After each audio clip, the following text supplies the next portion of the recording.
So let's talk about the Taifu action steps. To practice the sell transactions, refresh our computer skills and memory of selling.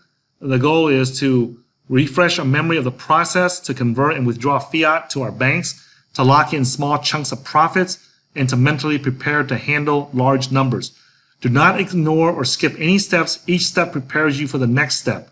Also, each successive step depends on the success of the previous steps. Okay, so there's 5 action steps here, and we're going to go over each one of them. In action step number 1, we want to identify the market signals. So there are 2 types of market signals we can use. As I mentioned before, we have the logical market signals and we have the emotional market signals. We prefer to focus on the logical market signals because it is measurable and tangible, and we avoid using emotional signals and opinions because they are vague and hard to measure. Use the 15 plus logical market signals we provided. Do not waste time finding new signals. After you make some big money, then you can consider adding your own signals. Make sure your signals have a tangible number. Just a few minutes ago, I mentioned there are 16 signals, and now I say there's only 15 plus logical market signals.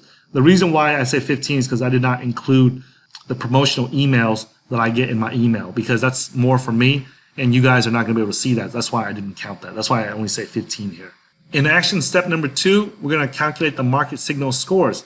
So use the logical market signal scoring method to score your market signals and add up your total market signal scores. So like we did earlier, we added all up 16 signals. Even though there's a total of 19 points available in the Taifu score, my score was only 11 points. So what I do is, step number 2 is I go over to the scoreboard here and I look for 11 points. So it's in the 3rd row where it says 9 to 12 points, 45 to 67%. So at this stage, my action is I'm going to reduce the total number of coins. I'm going to hold a big portion of my portfolio, and I'm going to practice small sells. So I can practice selling and practice taking small profits. So that's the action that I'll take right there.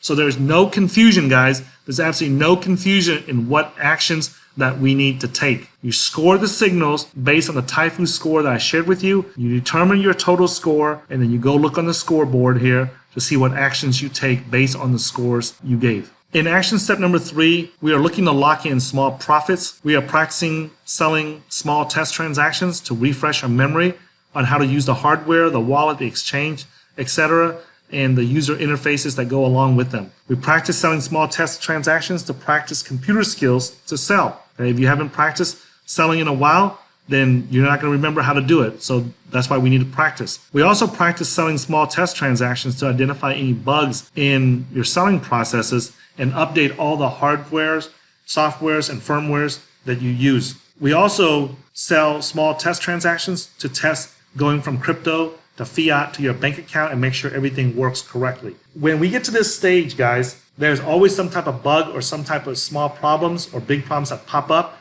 So you really need to practice selling these small test transactions to uncover the bugs and the issues that are in the way so that it doesn't stop you from taking big chunks of profits when the time comes. Prepare your mindset for life-changing profits. The other reason why we sell small profits or small test transactions is to mentally warm up your mind to be ready to sell and take profits. To become mentally comfortable and experienced in executing large financial transactions, okay? Practicing with small $10 or $100 transactions will not produce the same mental effect. Practice now to gain the skills you need to take profits later. Do not be lazy or think you are too smart to practice and make mistakes and have regrets later. Remember, guys, if you don't practice, you're not going to be able to do it correctly. We constantly stress you have to practice with small transactions before you can do large transactions. When we lock in small chunks of profits, we do it to gain experience making money from trading and investing and not from working at a job. If you've never made money from trading before, it might seem weird and odd to you, and it might not seem real, so we need to do it so that we can gain experience to prove to ourselves that it's real profits. We also lock in small chunks of profits to start filling up our spending bucket and the ammo bucket. Now, we recommend that you use the 3x rule and round it off to a whole number so it's easy to remember the portfolio sizes. So I can remember it between 0 to 300,000 times 3, which is 900,000, so I might as well round it off to 1 million. And then 1 million times 3 is 3 million. 3 million times 3 is 9 million. Okay, so those are the different levels. 300,000, 1 million, 3 million, 9 million. And in each level, we will sell 1 to 2% of that portfolio. So if I have a 300,000 portfolio, when it's time for me to sell small chunks of profits, I will sell 1 to 2%, which is $0 to $3,000 minimum per week. If I have a $1 million portfolio and I need to sell 1 to 2%, that's $3,000 to $20,000 per week. If I have a $3 million portfolio, that's going to be 1 to 2% per week, which is $10,000 to $60,000 per week.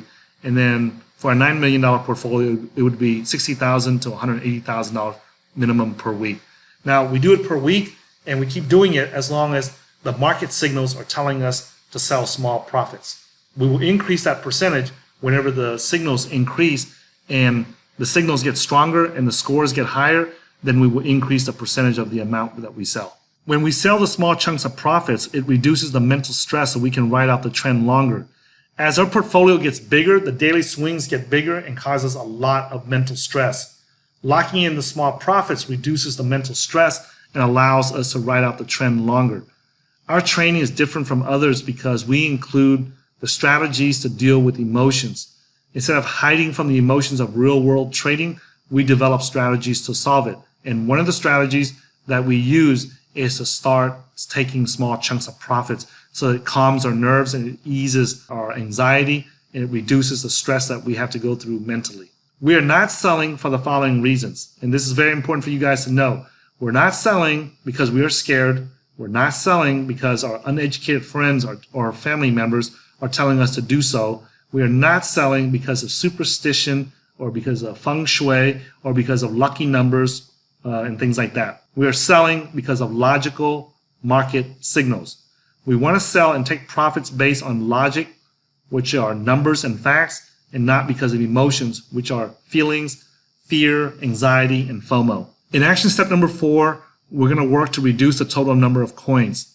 So in a bear market, we do not know which coins will become big winners, so we split our money into 2 portions, right? 80% is to buy 10 to 20 coins from the Taifu 30 cryptocurrency market index, depending upon the size of our portfolio, and then 20% of our capital goes to buy 10 to 20 coins outside the Taifu 30 cryptocurrency market index. So after 3 to 6 months into a bull market, we begin to consolidate and reduce the total number of coins in our portfolio. We sell any weak coins, which are considered laggards, that are not following closely with the Taifu 30 cryptocurrency market index, and put that money into the strong coins or the leaders with a higher rank and a bigger market cap. Do not be afraid to do this, guys. Many people, they want to hold on and let the coin go up before they sell it. That's not how we do it, guys. When it's not following the rest of the markets, after 3 to 6 months, we cut it loose and get rid of it and put that money towards a better coin. If we want to ride out the trend as long as we can and grab the most profit out of the bull market, we need a small number of coins so we can stay focused and not be distracted by too many coins. We also need coins with high liquidity so we can click a mouse and quickly take profits and get out. So the correct way out of the trend is to have a small number of very liquid coins, guys. As you can see in the 2 red arrows there, as we go further and deeper into the bull market, we need to move into higher liquidity coins, and we need to reduce the total number of coins that we have so that we are more flexible and we can move faster and we can get out of those coins quickly because those coins have higher liquidity. The way that you ride out the trend for as far as you can is by having a low number of coins in your portfolio, and not just a low number of coins, but the coins that you're holding have the highest amount of liquidity available for you to get out very quickly. The amateur traders believe they can time the markets and hold a large number of coins until the peak and sell everything at the top. It is impossible to consistently buy the bottoms and sell the tops. You may do it once in a while and be lucky, but it's not something that we have seen anyone do consistently well. So stop trying to go after something that is not realistic, okay? So the common beginner mistakes include they hold too many coins and cannot decide which coins to sell. They do not know their personal financial goals or the amount of money they need.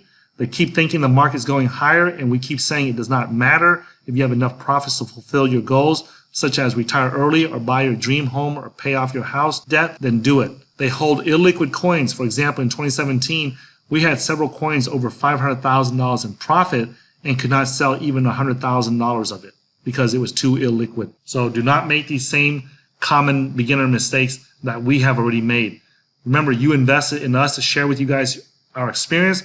We share it with you guys. Make sure you guys do it and don't try to reinvent the wheel. Action step number 5 is to lock in big profits.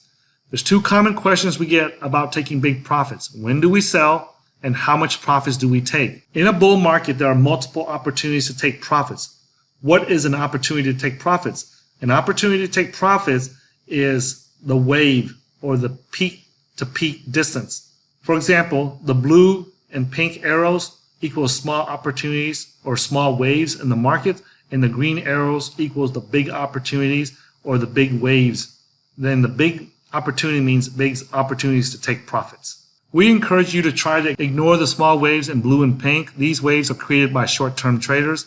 Short-term trades usually create higher taxes and it earns the least profits. It's difficult to scale due to liquidity issues, so short-term trading is still the same as a day job and we do not encourage that. Even though it makes a small amount of money, we do not encourage it because it's like working a day job. Focus on the big waves like the waves at A, B, C, and D. Use a weekly chart so it's easier to identify the waves or the opportunities. Big waves require more weeks to form and have bigger pullbacks, but they yield bigger profits. Use with the logical market signal scores. So we look at these waves and we use the logical market signal scores in conjunction, or the combination of those two is how we determine to take profits. Here's a note here. The pink wave has a deep pullback and took several weeks to form, but we do not count it as a big wave because it did not make a significantly higher peak. Since a bull market is made up of multiple big waves, we usually ignore the first wave, A, and wait to take profits on the successive waves to gain more profits. If we are inexperienced and take profits on wave B, it would not be wrong. So as you can see there, guys, there's wave A, wave B, and wave C, and wave D. Ideally, we want to take profits on the third or bigger wave. The first 2 waves, we tried to ignore it. Okay, definitely the first one, we ignore it because that's not enough, right? We want it to go up higher. If you were an amateur or you were a new trader and you took profits at wave B, that's okay. Don't beat yourself up. Don't blame yourself, right? That's common. I used to do that many times too. But now that I have more experience, I don't rush to take profits right away. I let wave A go by, wave B go by, and then I jump on wave C, D, E, and F. And every wave after that, I will start taking big chunks of profits. Can we sell at the top of the trend channel and buy back in at the bottom of the trend channel and make some extra profits? This sounds good in theory, guys, and we get people asking us all the time. And I think this is like the 3rd or 4th time I've had to answer this question in this section about taking profits. We will have more misses, guys, which means we will have more losers than hits or winners in reality. That's just the reality, guys. If you say that, hey, I'm going to sell at the top of the trend channel, buy back in at the bottom of the trend channel, and keep doing that over and over, if you do that 100 times, you will have more losers than you will winners. You will end up losing money instead of making money. Do we take profits in a fiat like USD or Thai baht or Vietnamese dong, or do we take profits in a stable coin like USDT or USDC? This is going to depend on each person's financial goals and the currency they need to pay their bills in. There's not much advantage of using stablecoins in the US and some Western countries except for fast transfers because the tax treatment is the same for fiat and stablecoins. Some people don't understand the tax system in America and they think that if I sell and take profits into a stablecoin, then the government cannot tax me. However, they don't realize that that is a taxable event. When you convert to stablecoins, that is a taxable event. That's not, you still owe taxes. So why does it matter if you take into a stablecoin or not? The only reason to get into a stable coin is because you plan on reusing that money immediately for the next trade and you don't want to have to convert it to US dollars and send it to your bank and then send it back. Just keep that in mind. A stable coin is better for countries with capital controls like Thailand and Vietnam because it requires permission from the government to send money. So if you do not need permission from the government or the bank to send your US dollars to an exchange or to another person, then there's really no advantage to holding the stable coins. In Thailand and Vietnam, where we have capital controls, then we need to have a method to send money to the exchange without asking for the government's permission. So that's why we need to use the stable coins. If we are lending out stable coins to earn an interest, then take profits in stable coins. Be careful when you lend your stable coins out because if you look at like Bitcoin, it has averaged about 200% gain a year since it came out onto the market. And when you put your stable coins in and give your stable coins or your Bitcoins to lend out for interest payments, and you're getting a 1%, 2%, or 7% or 8% a year interest payment, right? You have to ask yourself, is that worth it? Is that worth it for me to get 7% on my money and leave all that Bitcoin or all that USDT on the exchange and risk getting hacked? For us, it's not worth it if you have not retired yet. If you have reached a point where you've made so much money where money's no longer an issue in your life, in your kids' life, in your grandkids' life, and you just want to put 100,000 or 200,000 or 500,000 into a stable coin and earn 7 or 8% interest on it, then that is fine. But until you get to that point, I would not take that kind of risk, especially if you put the stable coins or the Bitcoins on a lending platform and they get hacked and you lose that. Are you going back to get a job? If you have to go back and get a day job, if you lose all that money, or if you cannot retire early, if you lose that money, then I would not put it up for lending and earn an interest on it, because that is too much risk. How much profits do we take to be considered big profits? We consider taking out 20 to 30% of the entire portfolio in 1 to 2 months as big profits. So if I take out, let's say 5% a week, and that adds up to 20% of my portfolio at the end of the month, then I consider that big profits. We will sell 1 to 2% of the entire portfolio per sell transaction. We mentioned the top-down method multiple times in this course already, and I'm going to use that idea and that concept again. If there's a big spike in the broad markets, which is the Taifu 30 cryptocurrency market index, and there's a big spike in our personal portfolio and or a big spike in a specific coin, then we will sell 5 to 10% chunks in just a few hours or days when that big spike happens. Plan to set aside 6 to 12 hours to sell $1 million of crypto that is outside the top 5 coins in the Taifu crypto indexes, because usually the liquidity is not there and it will take a lot of time to sell. Our goal is to take out a minimum of 20 to 30% of the entire portfolio in profits per big wave. It will take 2 to 3 big waves or 2 to 3 big opportunities to take out the majority of our portfolio profits. And when I say the majority, I'm talking about greater than 60% of our entire portfolio. After we lock in greater than 60% of our entire portfolio, it will drastically reduce our mental stress and anxiety, and we will be able to hold the remaining balance for a much longer period of time, and we will be able to ride out the trend much longer. That is why we take out such a large chunk of our profits. So here's an example or a case study of how several portfolio sizes can take profits in the first, second, third, fourth opportunities. The first example of trader A, he has a portfolio that is 3 million to 9 million. This trader has a large portfolio, so in the first opportunity to take profits or the first big wave, this trader will take out 10% profits. And then in the second big wave or the second opportunity, this trader will take out 20% chunks of profit and continue to do a minimum of 20% in every wave or opportunity after that. So in the third opportunity to take profits, they will do 20%. Okay, and in the fourth opportunity, they should already have 60 to 75% of their profits already taken out. Now, if we look at trader B, he only has a 1 million to a 3 million portfolio. So in the first opportunity to take profits, he doesn't need to take out a lot. He just needs to take out just a little bit, like 5%, and then let the rest of his portfolio continue to work and make money for him. Now, however, when he gets to the second opportunity, he has to make up for not taking the whole 10% out in the first opportunity or the first wave. So in the second opportunity, he's going to take out 15% profits. And then he's going to catch up and make up for it in the third opportunity and take out an even bigger chunk of a minimum of 30%. And then by the fourth opportunity, 60 to 75% of his profits should already been taken out already.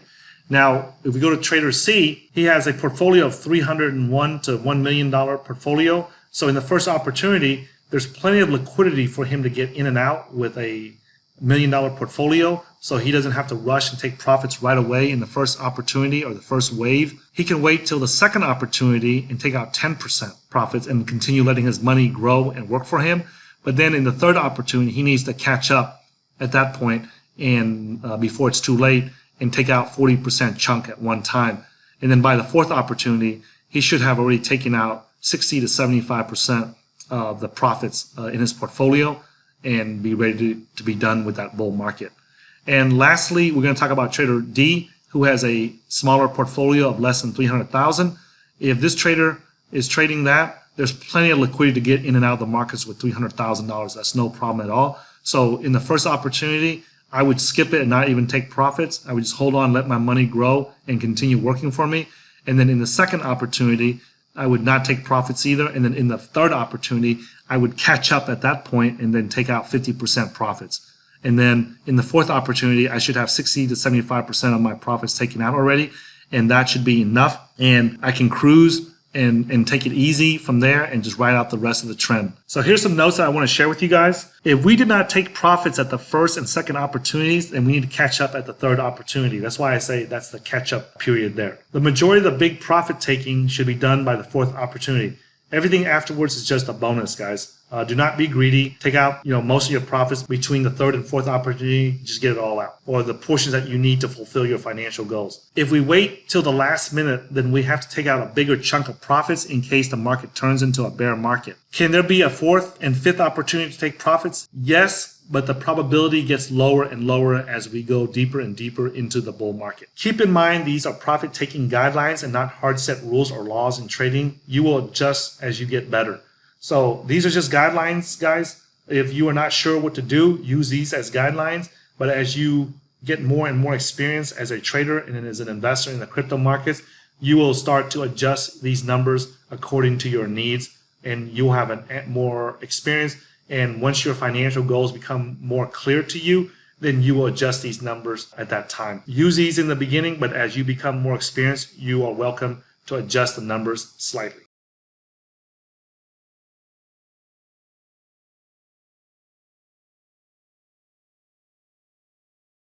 So here are some notes about cryptocurrency exit strategies that I want to share with you guys. Do not think about taking profits correctly. Instead, think about taking profits efficiently. Efficiency is what we're going after, okay? So being efficient means, can you make equal or more profits with less work, less time, and less risk? That's what the definition of efficiency means. And every day when I go into the markets, or whenever I do go into the markets to take profits and get into the markets, my goal is always to become a more efficient trader. If I become a more efficient trader, then the profits will come. I don't have to worry about making profits. I just need to worry about becoming a better and more efficient trader. Most people do not have a lot of experience buying or selling large transactions. I've said this like 2 or 3 times throughout this course already, right? But I want to remind you guys again, we use a small 1 to 2% of our portfolio and frequent transactions to have more practice repetitions. This helps our students gain experience handling large financial transactions. Most people in the world do not have experience handling large financial transactions, and most of our students do not have experience in doing that. This is the reason why you need to sell small transactions of 1 to 2%. These 1 to 2% practice sell transactions are mandatory and they're not optional. Do not look at it as something, oh, let me do this when I feel like it. No, you do it because that's what's going to help you. Taking profits takes the most time to learn in trading and investing because it is an abstract and very emotional issue for beginners. It's abstract, so it's hard to see. It's emotional, so it interferes with our logical brain to make the correct decisions. So most people do not have a clear and realistic personal financial goals. So because of that, it makes it even worse. It is very difficult to capture 100% of the entire trend consistently. It is more realistic to consistently capture 20 to 66% of the entire trend. Our goal for our beginning trading students and our amateur students, or amateur traders or beginning traders, however you want to view yourself, our goal is to get those students to capture around 20, 25, 30% of the entire trend. So if they got into Bitcoins at 20,000 and it went up to 100,000, there's $80,000 worth of profits in there. So our goal is to have our students capture 20% of that, which means they will capture around 20,000 of that $80,000 in profits. And if they can do that, we're really happy for them. Since we are more experienced traders, our goal is to capture around 50 to 60 to 66% of that move. So that same move where our students capture 20,000 of the 80,000 profit, our goal is to capture 40 or 50,000 of that 80,000 and lock it in as profits. Our goal is never to capture 100%, okay? Because that's not something that we can do consistently in every market cycle so that we can create a consistent living from it. Consistency allows us to have confidence to quit our day job and retire early, guys. If we don't have consistency, right? We cannot retire early and quit our jobs. I would rather you guys capture 1/3 of every bull market that comes your way and do it consistently every bull market than to try to be that hotshot trader that tries to capture 100% of the bull market and you never do it once and you're still working a day job. Why did we choose to sell 20 to 66% of a coin when it goes up exponentially? Because we worked with hundreds of trading students in the past, and that is the percent range we noticed that most traders and investors can do in the real world and not suffer regret afterwards. For example, in the past, when I told my students to sell 80%, big chunks of profit at one time, and then the market continues going up, they only had 20% of their portfolio left, and they felt a lot of regret, and they couldn't do that. They would screw things up. So I reduced it from 80% down to 75%, down to 70%, down to 66%, 65, 50. And what I started to notice is that that 66% down to 20% range, when we take big chunks of profit, if it's between that range of 20% to 66%, it's more realistic and it's something that's doable for our students. Now, when we dropped it down to 10% or 5% profits, what happens is we found that our students would not do it because they just didn't think it was necessary or didn't think it was that important, or they was lazy. For whatever reason, the big chunks of profits needs to be between 20 to 66%. There's a mathematical reason for it because over the long run, it's more consistent, it's more doable. There's lots of reasons for it.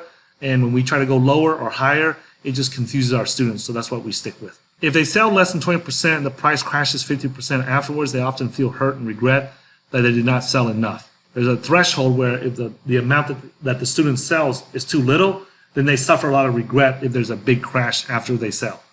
If they sell greater than 66% and the price continues to go up afterwards, they often feel hurt and regret that they sold too early. So that's the reason why we focus on that 20 to 66% area. The reason we say to practice selling with 1 to 2% is because you need to practice with an amount of money that is big enough to trigger your emotions, guys, so that you can practice selling with emotions, so you can learn what it feels like to sell under the stress and pressure of greed, fear, FOMO, and all that stuff. If you have greater than $1 million and you practice with $100, there's no emotions involved because the amount is too small to trigger your emotions. And that's the reason why a lot of traders fail online, is because they never trade accounting for their emotions getting involved. They just think that, hey, I'll just trade and I'm a tough guy, I'm mentally tough, I'm smart, I'm educated, I got a college degree, I'm not gonna let that emotion bother me. But the reality is that's not true. It will affect you. So instead of trying to hide from it, let's learn to deal with it. And one of the ways that we deal with it is by practicing small 1 to 2% sell transactions before we start taking the big chunks of profit. The people that tell you to trade with no emotions are either Buddhist monks or fake traders, or they have never traded big trades with real money before. When you manage $1 million, $10 million, or $100 million portfolio, there's a ton of emotions involved. So do not let anyone tell you there are no emotions, okay? The cryptocurrency market swings an average of 5 to 10% every day. So if you have a $10 million portfolio, it's easy for you to wake up one day and your portfolio is at 9 million. You wake up tomorrow, it's 11 million. You wake up today, it's 10 million. You wake up tomorrow, it's 11 million. You wake up the next day, it's at 9 million. The market can move your portfolio $1 million up or down every day. If you have a $100 million portfolio, it moves up and down $5 to $10 million a day. So when someone tells you there's no emotions involved, right, that's not 100% true. Yes, there are emotions involved, and yes, there are ways to deal with those emotions. You just got to learn them and practice them. The difference between a theory trader and a real trader is this, guys. Most traders only trade in theory. What does trading in theory mean? It means that the theory traders trade based on technical and or fundamental analysis only, and they do not include the emotion component into trading. They will trade with real money, but they don't include what will happen when my emotions get involved in this trade. A real world trader is fully aware there is always emotions involved in trading and practices trading with real emotions and how to deal with it when it comes up. So real world traders do not pretend there's no emotions involved in trading. They know it's there and they practice skills to deal with it. In real world trading, always plan ahead for what you should do when your emotions get involved. So I know that if the market crashes 50% and I'm down several millions of dollars, I know that's going to hurt me emotionally. So what do I need to do now while the market's still up? Do I need to take out $500,000? Do I need to take out $1 million in profit, or I need to take out $2 million in profit. What do I need to do now so that when my portfolio crashes and I'm down $1 million, $5 million, $10 million,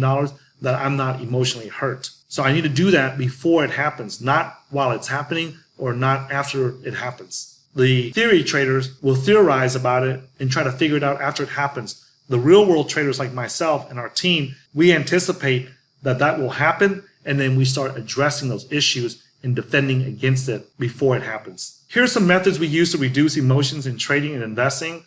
We want to make sure that we have sufficient living expenses, also known as your runway, so you can last more than one market cycle. So each market cycle is anywhere between 3, 4, and 5 years.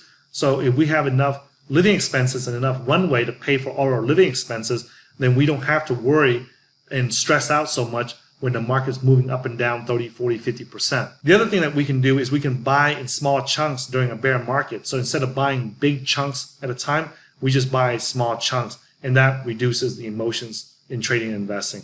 We can also do the opposite, which is to sell small chunks in a bull market. So when we take profits, instead of taking out a $100,000 profit at one time, we just sell and take out 1,000, 2,000, 3,000, 4,000, 5,000 chunks and do it more frequently, and that reduces the emotional stress as well. For most people, it's very emotional to buy a coin when prices are falling and to sell a coin when prices are going up. We solve this issue by buying and selling a little bit at a time. This allows us to temper our emotions. Tempering our emotions means to manage and control our emotions during a trade. It means that we manage it, we take care of it, and to make sure that it doesn't go crazy. And if we do that very often and we practice it often, then we have a better chance of managing and controlling our emotions when we're in a big trade with big money. We avoid buying altcoins in the middle of a bull market. An altcoin is short for alternate coin, and it is any coin that is not Bitcoin.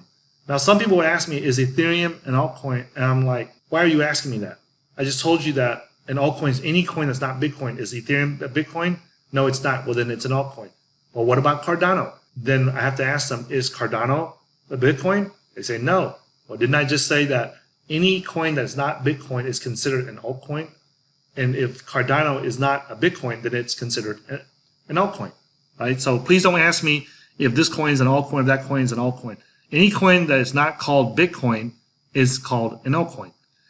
We constantly say do not buy altcoins during the middle of a bull market. And the reason why we say this is because we don't want anyone to get into an altcoin, and then if it crashes 90% the next week, you may not ever recover that money. We don't buy coins at all during the middle of a bull market, but if we did have to buy a coin, it would have to be Bitcoin, because it's the only coin that has proven that it can crash 50 to 94% in a bear market and still come back up and recover and make new highs. And it has done it in 6 market cycles already. And in 2021, that is the 7th market cycle that it has done it.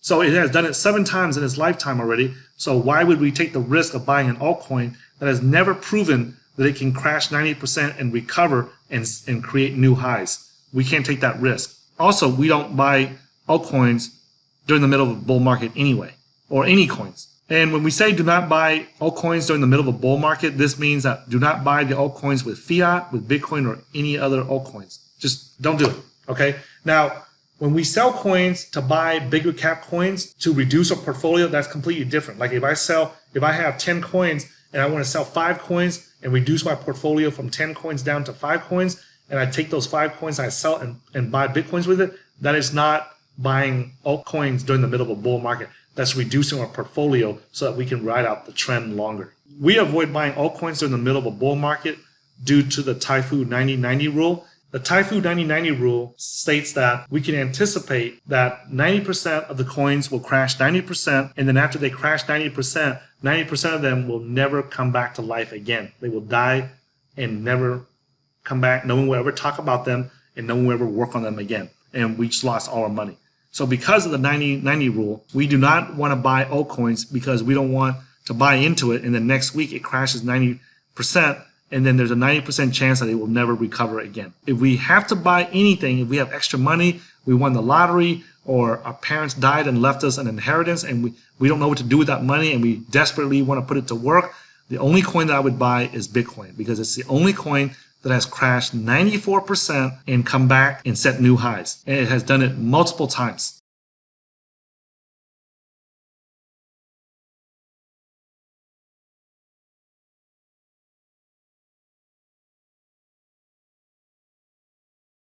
So here are several case studies I want to share with you guys. The first case study is, pretend that I'm in Vietnam and I'm earning $1,000 per month at my job. If I had a $700,000 portfolio during a market run-up, I would take out $200,000 immediately so I can retire. Why is that?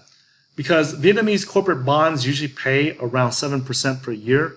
And if I take the $200,000 and multiply it by 7%, I will get $14,000 interest payments per year. And if I divide that by 12 months, that's about $1,166 per month to pay for my monthly living expenses. If I get that much, that is a lot of money in Vietnam. So that $200,000 chunk of profits allows me to quit my day job, and I still have $500,000 in the markets. Now, what happens if the market goes up another 2x? It's okay. Do the math. If the market goes up another 2x, the $200K that I take out will be $400K. What is more important and valuable to you? Early retirement or an extra $400K? An extra $400K with no guarantees of retirement, or a guaranteed retirement right now with $200K. I want you guys to consider that. For me personally, if I had $700,000 in my portfolio, I would take out the $200,000 immediately, so that guarantees that I can retire early. Now, that doesn't mean I have to quit my job right away. I can still work my day job until the bull market is over and then retire. But I know that I can retire because I have the $2,000 in the bank already. Here's case study number 2. If I had $20 million right now and I decide to take out only $2 million from my spending bucket, that is only 10%. Isn't that too small? Well, it's not really. If someone has like $20 million in their portfolio already, that means they probably have their physical needs done already, such as having a car, a house, things like that. So they're in no rush to take out profits and pay taxes for nothing. So you have to consider, when you have $20 million in your portfolio, do I really need to take $10 million out profit and give the government 24% of it or 55% of it, and I'm not going to do anything with the money? Or is it better if I just leave all that money in the markets and let it continue to grow? Because even if I take a 50% crash, it's still better than paying 50% in taxes, because I still have my coins. If I pay the taxes, I no longer have the coins for it to go up in value. So these are 2 simple and quick case studies that I want to share with you guys to help you guys be more creative with your profit taking.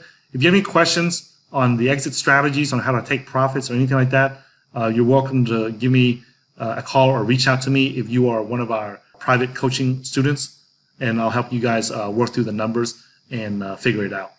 In the cryptocurrency exit strategies module, we talked about 2 components of this module. One is the exit theories, and the other one are the action steps required based on the exit theories. And the first exit theory we talked about was what happened in the past bull markets, and I shared with you guys the past crypto bull markets, the past crypto market cycles. And then in exit theory number 2, I talked about the window of opportunities to take profits and what the previous windows of opportunity to take profits looks like. And I shared with you guys some notes on the window of opportunity to take profits, mainly that the window is not very big when it's time to take profits. The exit theory number 3 is where I shared with you guys about the Taifu 3-bucket system. And bucket number 1 is the long-term bucket, and that's where we hold it for a long-term hodl. Bucket number 2 is the cash or the ammo bucket. That's the bucket where we hold the money to buy and reload the crypto in our portfolio during the bear market. And then the spending bucket is the 3rd bucket, and that's the one that we keep our money in to pay the bills and the living expenses. So I shared with you guys examples of the Taifu 3-bucket system, and I shared with you guys the notes on how to fine-tune and make your 3-bucket system work for you better. In exit theory number 4, I talk about the 3 stages of a bull market. The bottom 1/3 where we buy the coins with the potential in a bear market, and in the middle 1/3 where we remove and reduce the total number of coins that we have, and then the top 1/3 where it's time to sell and take profits on the coins.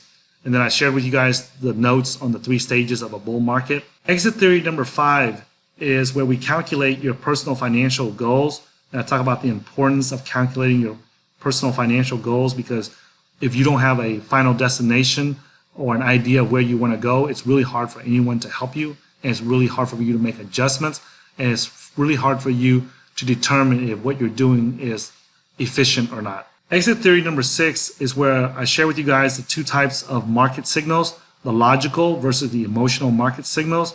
And then I gave you guys a list of 16 logical market signals, starting with number 1 is the personal financial goals.